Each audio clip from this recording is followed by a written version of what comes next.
Thanks very much. Well, it is now my great pleasure to moderate a panel.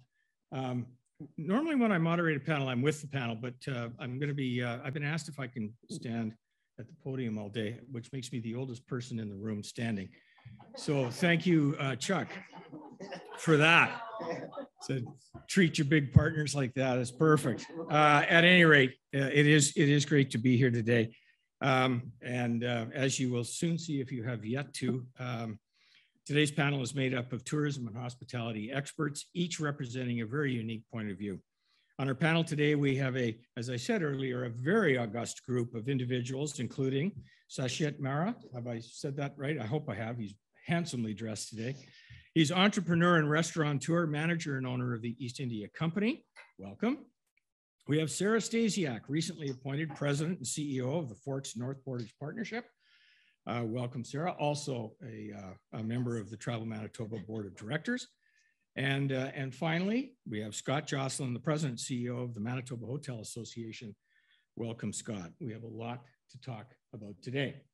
And now it's your turn. So I'm gonna go in the reverse order then. Scott, I'm gonna ask you to start. I think everybody's got like 5 minutes to say something. I'm gonna put you on the clock. And if you exceed your 5 minutes, somebody will turn your microphone off. Yeah, no pressure. None. Thank you, Colin. Great to be here today, and big tip of the cap to the chamber for recognizing this as a panel. Unfortunate that we have to recognize that it's a need, but thank you for having us be a part of it. And Colin, really great videos. Really appreciated the opportunity to work with Linda from your team on it. Again, I wish that we didn't have to create videos talking about how we have to attract people back to the industry, but really appreciate all the work on that and look forward to that campaign rolling out. So Scott Jocelyn, President, CEO of Manitoba Hotel Association. I've been with the association for the last 7 years. The association has been around for almost 100 years now. We are the voice of the hotels in Manitoba. I'm humbled every day to be the person going to work representing the concerns of the hotels. And I think that was, unfortunately very necessary and needed through the last 2 years. So, the last 2 years, you could probably write a book. You wouldn't believe it, all the twists and turns that we had to deal with. But again, the hotels that I'm fortunate to represent, the struggles that they've been through, I really appreciate that. So we work for the hotels. We're the voice. Like I said, I'm fortunate to have hotels in virtually every community in the province. Whatever you think is the finest hotel in Manitoba, right down to the smallest mom and pop operation, they're probably a member of our association. So well under 5 minutes. Looking forward to some of those riveting questions you're going to be throwing my way, but I guess I'll pass the mic. Okay. Thanks, Scott. Over to you, Sara. I'm worried that I might need the hook, so definitely give me a signal if I'm around. No problem. You only used 1 minute and 13 seconds, so you got lots of go time here. Thanks, Scott. Lots of go time. First of all, Michelle and Chuck, thanks so much for this invitation. This conference is so timely, and it's an honor to be a part of this panel. I love talking about the Forks. It's my second favorite thing to talk about. I also like to make terrible jokes, so I apologize in advance for any of those that might come out of my mouth. So yes, recently appointed as the president and CEO of the Forks North Portage Partnership. Two things there, North Portage and the Forks. The Forks is this 52-acre site here in between the railroad and the rail lines and the rivers. Most of this land is owned, operated, maintained by us, the Forks. That's public space, that's roadways, that's the river trail, it's public art, everything that you see in the places that you can walk here. North Portage is the other side. That's the two city blocks, and basically the land underneath Portage Place and those blocks there. We don't have as much of a day-to-day role in that property. Most of that land is under long-term land lease, and so our role is really just managing the parkade and the private roadways behind there. So clearly I'm going to spend my time focusing today on our activities here at our primary hospitality and tourism destination at the Forks. This place has been a meeting place for 6,000, 7,000, 8,000 years, well before colonization. People came here to meet, to trade, to have commerce, and we're continuing that. We continue that today.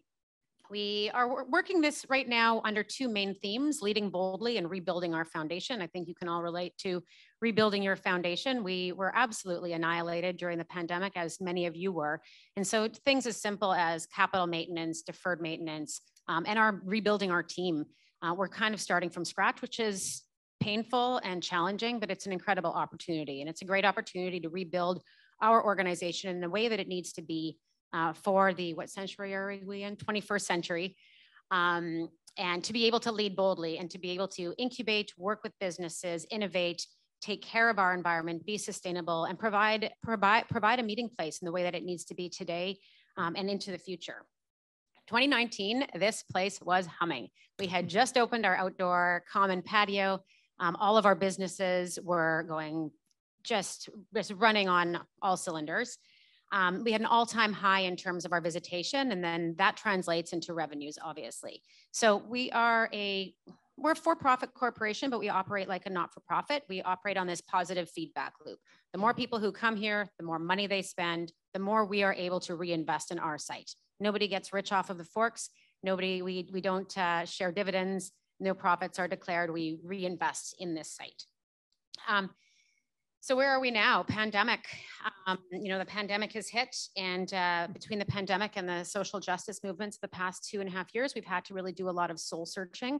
And I think a lot of the results of that will come up over the next few questions. Is that all right? Excellent. Thanks. Excellent. You did that in 3 minutes and 14 seconds. So in an effort to get to 11:30, I'm going to slow the process down a little bit. Unless, Ash, you've got like 10 minutes here. Let her roll. I might even have some videos. There you go. Donc, bonjour et bon matin à tout le monde. Mon nom est Sachit Mehra. Et comme Sara et Scott, j'aimerais remercier la Chambre de commerce du Manitoba, Chuck Davidson et toute l'équipe qui ont fait l'engagement aujourd'hui et ce matin possible. Donc, merci encore. My name is Sachit Mehra. My family owns and operates the East India Company restaurants. We have locations in Winnipeg and Ottawa, so 2 different jurisdictions. Keep that in mind for today's discussion as we go on.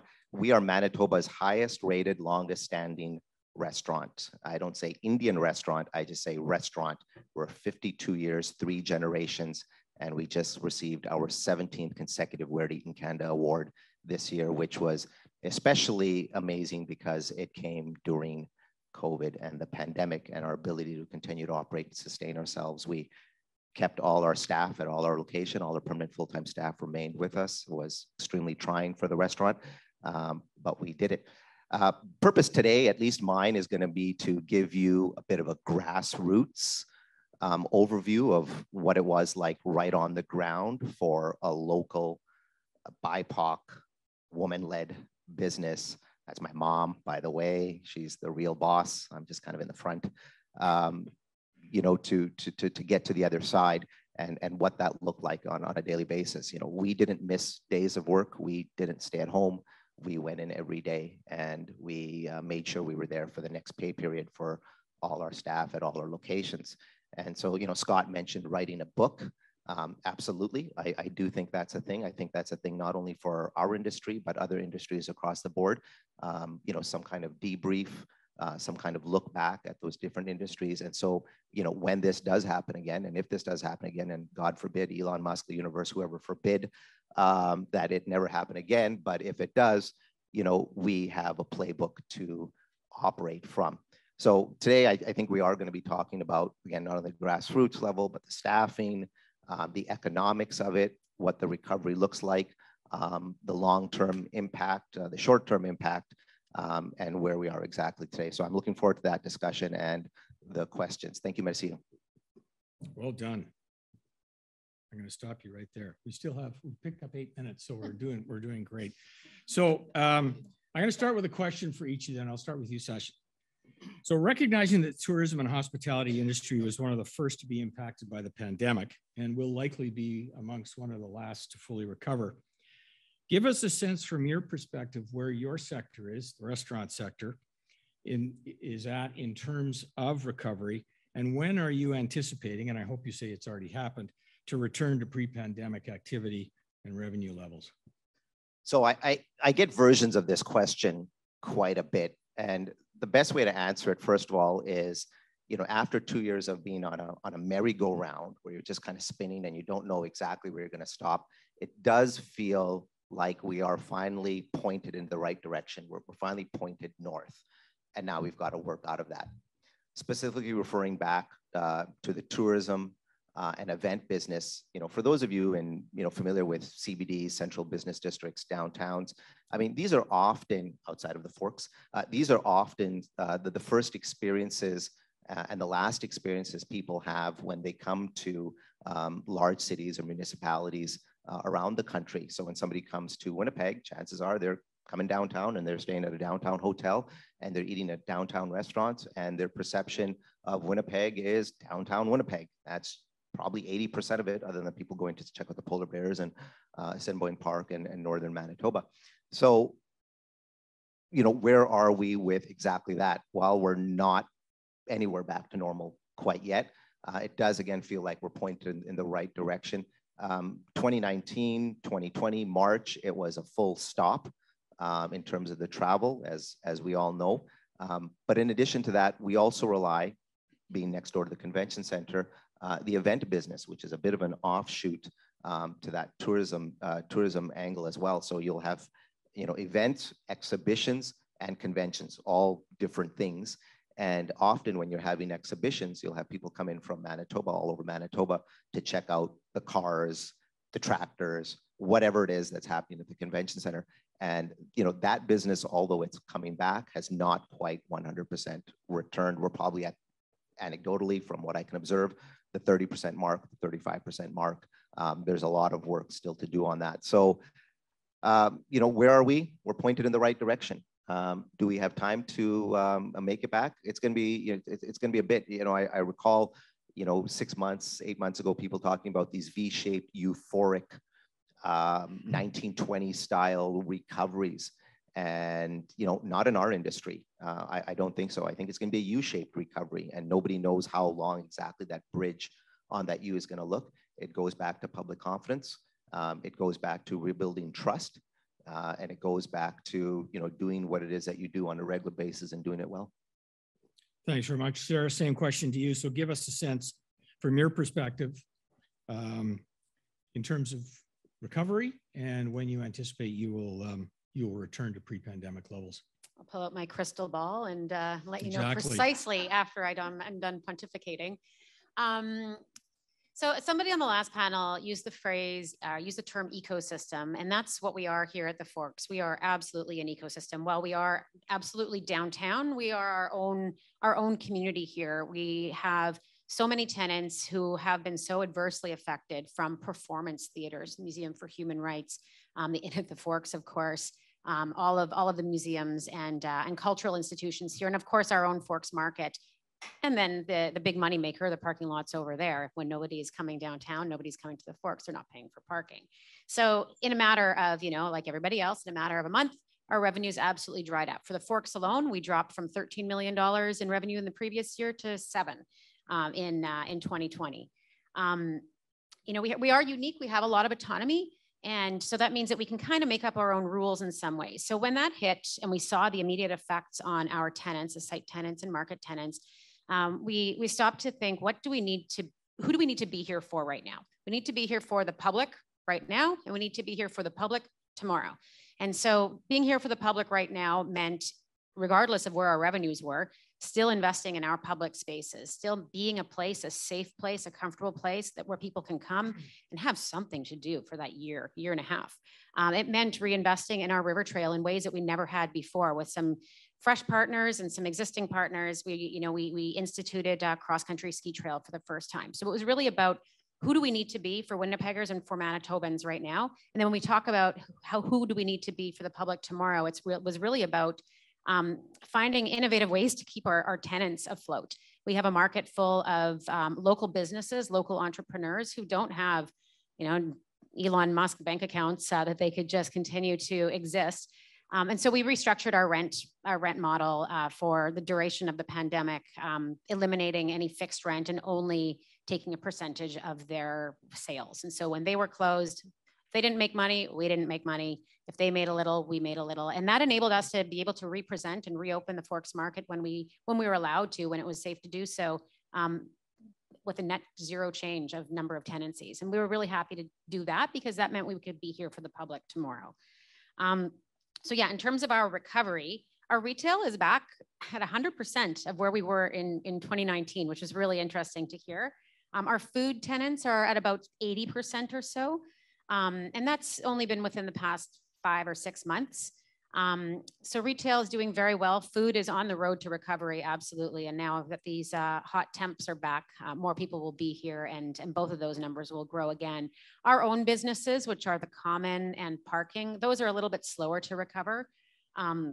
But again, now that we have patio season, people come back and they spend more money on beer and parking, which enables us to reinvest in our public spaces and being here for the public.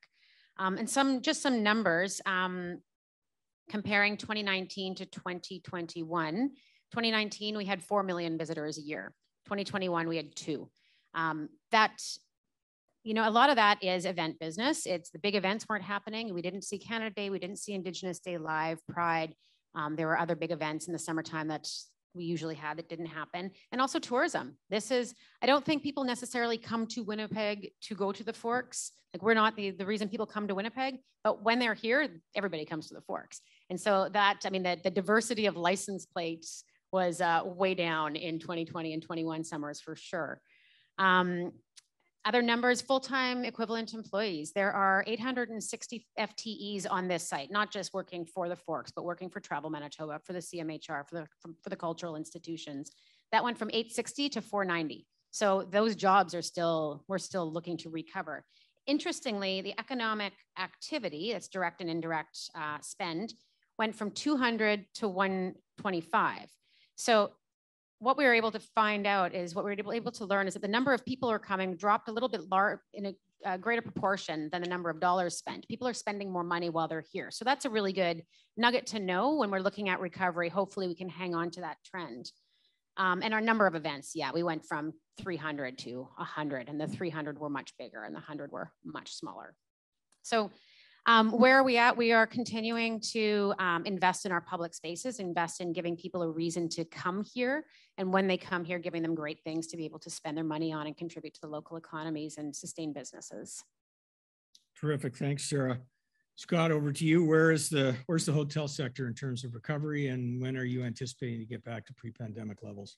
You know, Colin, I wish I could tell you that we're back to normal. I wish I could. You probably wouldn't run into anyone today that would be hoping for normal more than me, given what the last 2 years have been. But I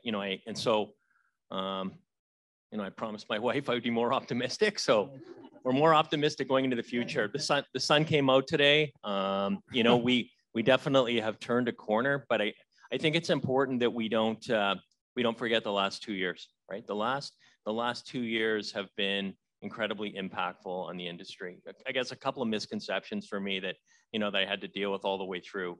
One, because we weren't officially closed. There weren't hotels that the door was locked. You still could go and check into a hotel and get a room if there happened to be anyone traveling, which there wasn't. So for all intents and purposes, we were closed. Some would think, okay, well, you guys are still open, right? And the second thing is that there's a perception that hotels are owned by big, huge organizations. They see the big flag flying on the front of the property and they go, yeah, those guys got tons of money. And the reality is, in Manitoba, the hotels are owned by small Manitoba families employing Manitobans in all those communities. So the reality is we don't have the resources to weather those storms. We have to get back to normal. All through the process, I never personally debated the public health orders, whether we should or whether we shouldn't. Smarter people than me were making those decisions. But the reality is that the public health orders severely impacted what we can do.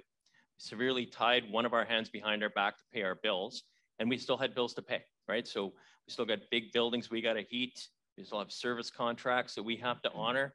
How are we going to pay all those bills? And I'm not a tax expert, though I've learned a lot more about tax in the last couple of years. And most people probably would not realize that hotels' property taxes are based on their revenue.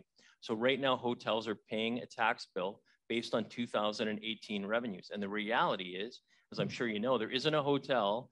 I'll just talk Manitoba because that's what I know. But let's say there isn't a hotel in Manitoba that is performing and where they were paying, where they were performing in 2018, yet they're faced with that bill. So though I'd love to say that we're back, it's good. As other industries have found their new normal, we're not quite there yet. And we have some baggage that we're carrying from the last 2 years that we're going to have to deal with. So turn the corner, getting positive, great to see things happening, the trip program that we're working on with the chamber and your good folks, stuff like that will be helpful. But when COVID started, there were lots in line that needed help. And that line has gotten significantly smaller, shorter.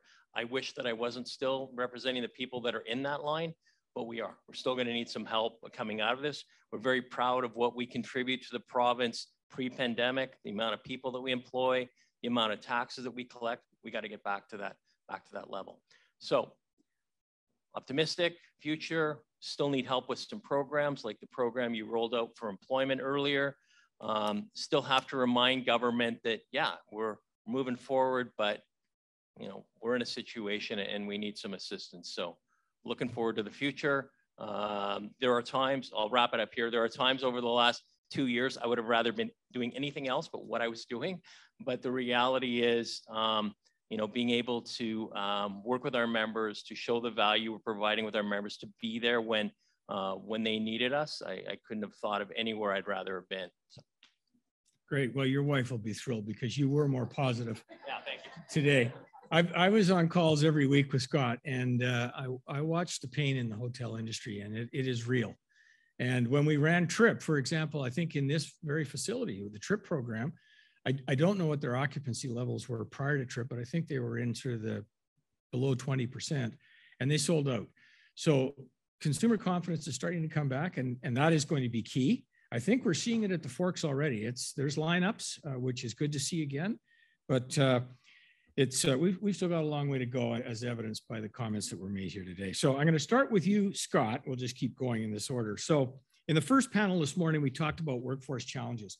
I quite frankly don't know where all of the workforce went. They went somewhere. In the tourism and hospitality sector, there was about 21,000 people in the industry. We lost about 7,000 of them. We've got a long way to go to try to either bring them back or attract new people to it. So could you talk a little bit about how you and the hotel industry, for example, is countering this situation, and how you're working to try to bring back employees, and what is the challenge of finding them in the first place? So the industry is not for everybody. I hear Sachit's story. Mine would be similar. You're born into it. You love it. If you love it, if you like it, you probably love it, and you're in it.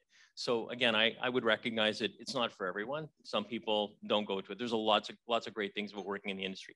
One of the challenges that we had through the pandemic was, the uncertainty of when we were going to be open. So you've got your people all fired up, and then you find out that you've got to be closed or you've got to reduce your capacity.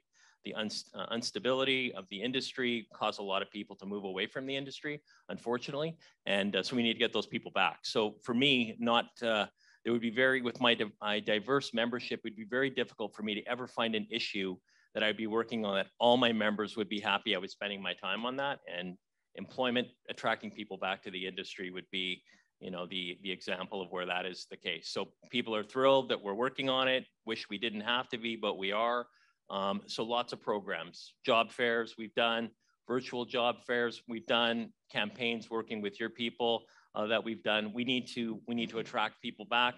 We need to get people back to the industry. There's lots of great things about the industry, the flexibility. If you're going to school, you can work a 4-hour shift in our industry. You can work on the weekends if you want to. You can work on a holiday if you want to. Some people don't like to do that, but we offer that flexibility. And then, some of the great videos that you showed, some of the stories there, people who have got into the industry and moved their way up. So it makes it very easy for me to determine where I'm spending my time. It's a necessity. It's an itch that has to be scratched. And, we're going to do whatever we possibly can to attract people back to our industry. Thanks, Scott. Yeah, one of the things that I continually hear is I need some more job security. So if I come back and the pandemic heightens again, I could be off work again. I do hear that right across the board. And it's not just in the tourism and hospitality sector. That's in many sectors as well. Sara, same question to you. Yeah, so the Forks, I mean, when we are operating at full capacity and we're looking at all of the events on site and all of the accompanying parking, we have the patio going at full tilt. We're at just over 100 staff members. Currently, we're at about 45 or so. And if one benefit of having a slowish return, a slowish recovery is that we've been able to slowly rebuild our workforce. Yeah, it's been pretty devastating for many of our tenants. And so as a landlord and a mall operator, for lack of a better term, Forks market operator, that's the better term, we've just instituted a real flexibility with them. Like, we recognize that not only can they not necessarily find the full staffing that they need to be able to operate at the full hours that we used to operate at, but sometimes their whole team is going down and they have to close for 2 days. And so we're kind of re-entering the world now with a little bit more of a generous mindset. And we've always been a partner with our tenants, but this has really tested the limits of what that means. And so then as far as our own organization and how we go forward, you know, I mentioned, you know, the societal, the social justice movements. There's been a lot of societal trends that have really emerged and taken hold.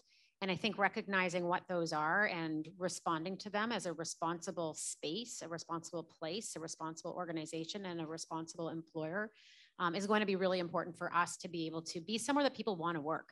We used to drop an Instagram post for needing to hire common staff, and we would get 200 people apply.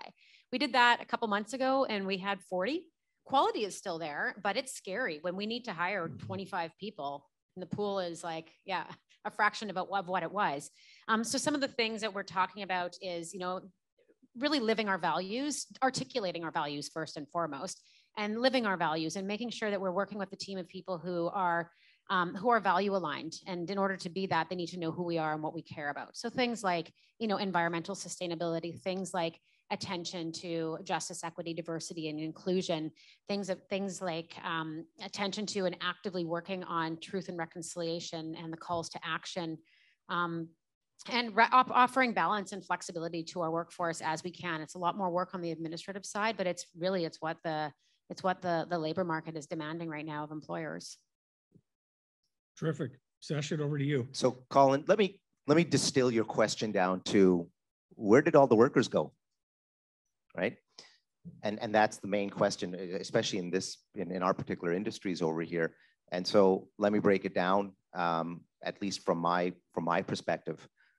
First of all, Canadian birth rate, 1.48. We don't make enough babies as people come off. The second thing, which is attrition. People left the workforce during the pandemic. They decided this was a good time to exit, that there was somebody else to pick it up. And then the third thing, we have to recognize that the pandemic, although terrible for a good many industries, like we have here, was actually the single greatest thing for many industries, whether it was renovation, whether it was selling cars or hot tubs or whatever heck you want to add to that list. It was awesome. And you had a lot of movement into those industries from these workers. Fourth, during 2020 and 2021, because of the pandemic and COVID, you did not do the normal amounts of immigration into the country that you normally would do. And in a country like Canada, we are wholly, based on point number one, based on immigration. So you combine all these variables and you arrive at exactly where you are today. There's nobody to work. I keep hearing supply chain. And for some reason, people's heads immediately go to yellow forklifts and brown warehouses when they start thinking about supply chain. And although yellow forklifts and brown warehouses are absolutely a part of a supply chain is also another fancy word for saying people. You don't have enough people to fill those positions, and therefore your widgets, doodads, or your transports aren't happening on time, in Reverse then, it costs more to produce those widgets, doodads, and you're paying more for those widgets and doodads. So in short, there's just not enough people here right now. And the people that are here, it ends up being an employee marketplace. You're seeing the massive wage inflation, which is now a tremendous issue for businesses like ours on the ground, where, you know, we have, as an example, a fixed price on our buffet. Or if you walk into the local burger place, it's a fixed price on a burger. And at some point, because the variables are so shifting on you, the equation stops working. So, you know, I like to joke, you know, you'll go in and you'll pay $5 for a hamburger. You might pay $10 for a hamburger. You might even pay $15 for that really good hamburger, but you won't pay 20. And that becomes the challenge on those establishments and restaurants, those foundational spaces. So we have this massive wage inflation due to a lack of immigration, attrition, people moving on, and the fact that the economy did do very well for a lot of people in a lot of industries during the pandemic and continues to do so in other sectors. So we haven't filled those spots up. What's the way out? It's immigration. You know, the pandemic was an accelerator for good ideas. You know, if you had a good idea, online retail, that was accelerated by 10 years or so, I understand. You know, conversely, if you had bad policy around immigration or no policy around immigration to make sure that people were coming into the country and being in a position to be able to work, guess what? You find yourself exactly where you are right now with no workers. So at the end of the day, you know, we can certainly talk about all the things we can do for the people on the ground, for sure, but it's not going to solve the issue of gaps in labor that we're seeing right now. And it's really a matter of filling those bodies. That was less than 5 minutes, right? Yeah, but it was a really good answer, and you covered a lot of bases. This is also a question for all of you, and I will start with Sachit. What can we do right now to improve the business climate for hotels, for restaurants, for destinations like the Forks, for example? Whether it's Travel Manitoba or whether it's the Manitoba Chambers of Commerce, whether it's government, what help and support do you need right now? We've got a group listening, and it's important to hear it from the industry. So what would you suggest? I feel terrible for Chuck because I call him on a regular basis with ideas, and you know, so he's going to get this here again. Yeah, Chuck asked me not to ask that question. Okay. No. Sorry, Chuck. Vraiment désolé. Listen, it's different industry and different associations are going to bring different things to the table. Certainly from our tourism partners, our economic development partners, as you've shown today, plans are great. You know, what are we doing in 6 months? What are we doing in 12 months? What are we doing in 18 months? Fantastic. I can see that coming up. And that makes me feel a lot better.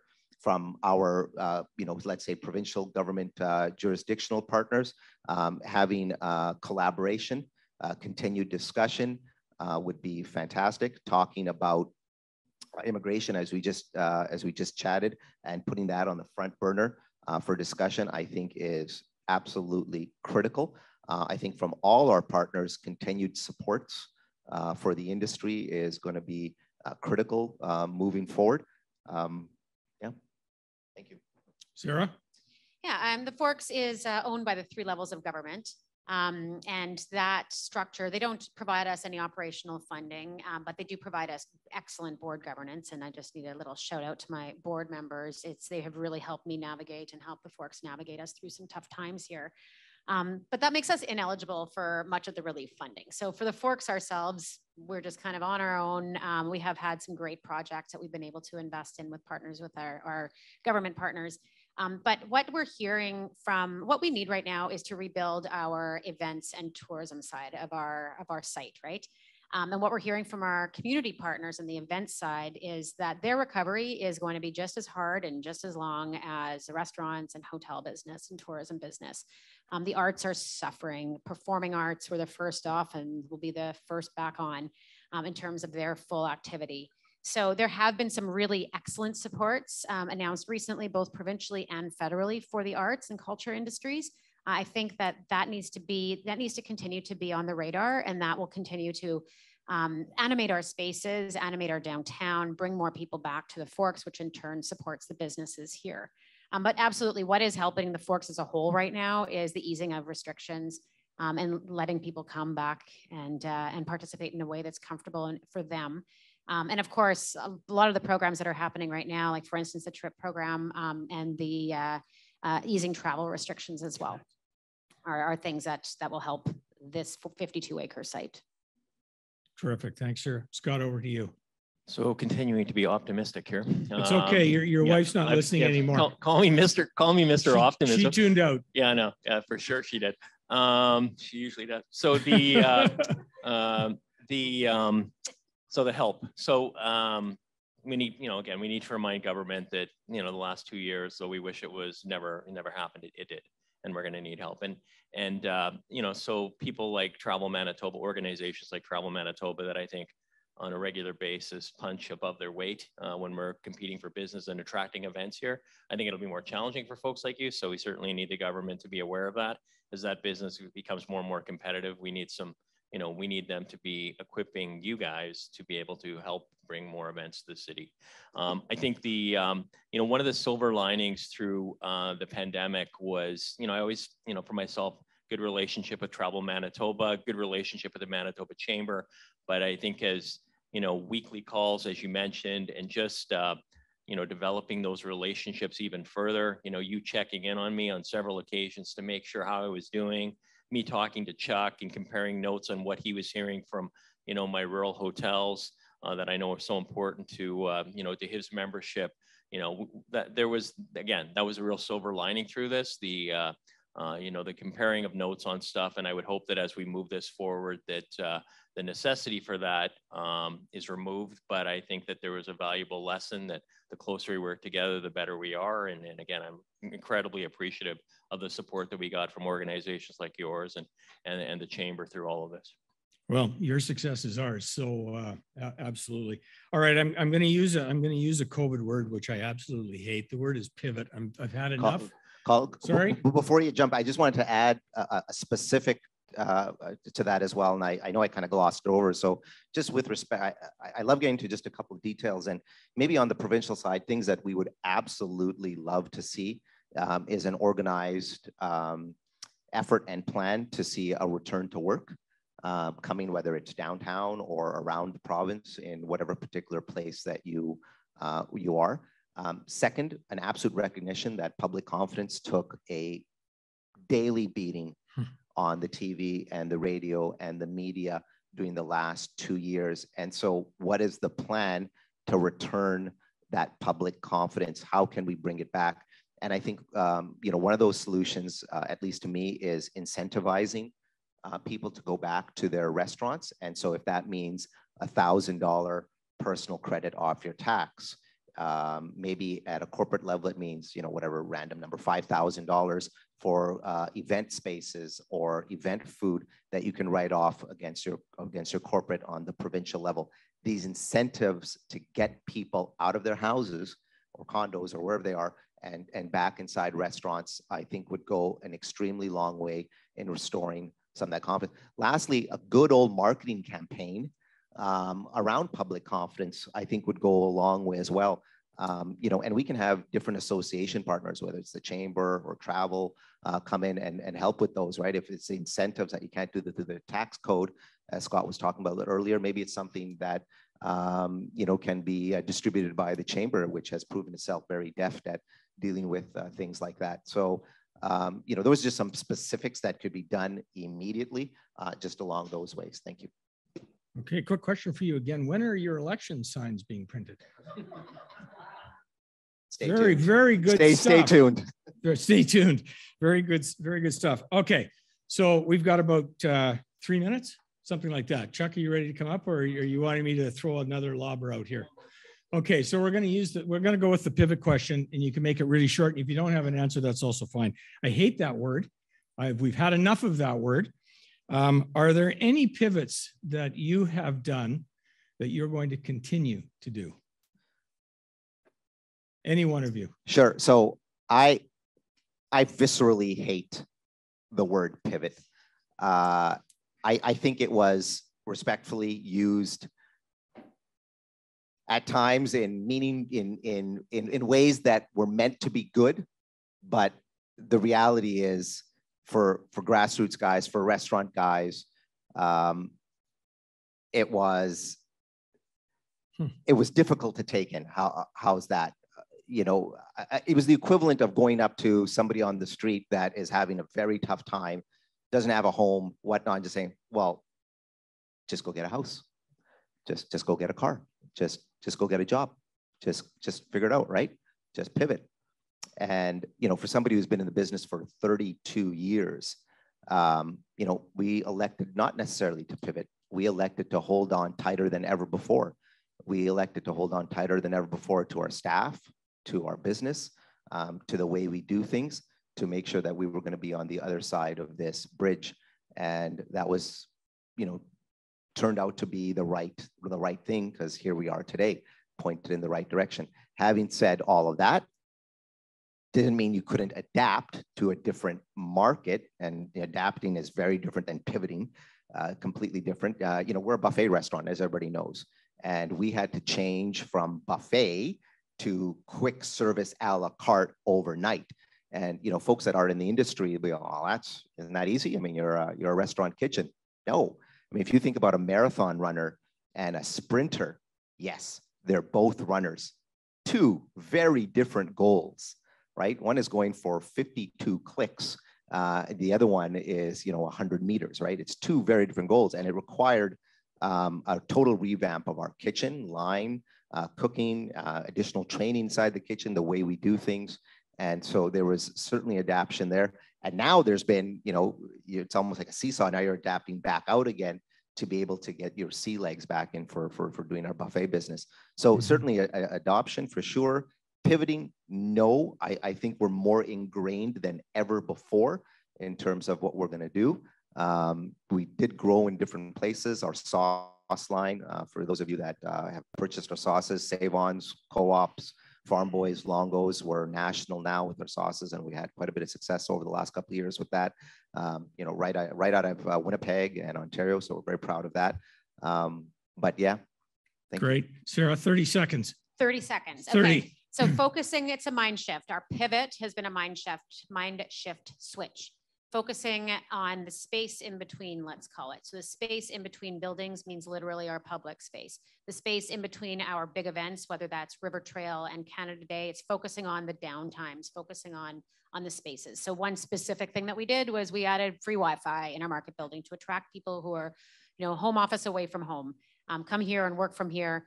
People come, they stay, we create this stickiness. They spend money on our businesses in downtimes on a Tuesday afternoon. So focusing on those spaces in between the shoulder seasons. Great and the idea. Literal spaces. Scott. I like the term adapting. I think we're in the people pleasing business. Our customers are critiquing us every day. If we're not offering what they're looking for, we're out of business, right? So you and I, Colin, had talked before about people staying in hotel rooms. Some people want service every day. Now there's a time where some people may not want service every day. They may not want people in rooms. They may want to see barriers in behind the front desk. Some other people may not. So our people will be tasked with trying to figure out what their customers are looking for. And again, if you're not listening to your customers, then you're soon going to find yourself out of business. I think we're done, Chuck. I want to thank the three of you. You guys are amazing. Scott, I know what you've gone through in the last couple of years. It's been brutal, and you hang in there. And you've got great ideas. Sarah, you're in charge of one of the most innovative spaces, and you're adding to it. So it's great to see. It's great to see all of that. And I look forward to being at your restaurant again. I haven't been going for quite 52 years, but I've gone a number of times, and it's excellent. If you haven't tried it, I would encourage you to do so. So thank you to the three of you. You made this part of the job really easy. I'm now going to sit down, Chuck. All right. You no longer have to stand. No, I'm done. 1 hour is a long time to stand for you. I know. So we really appreciate that. Again, thank you to our panel. Great discussion as always.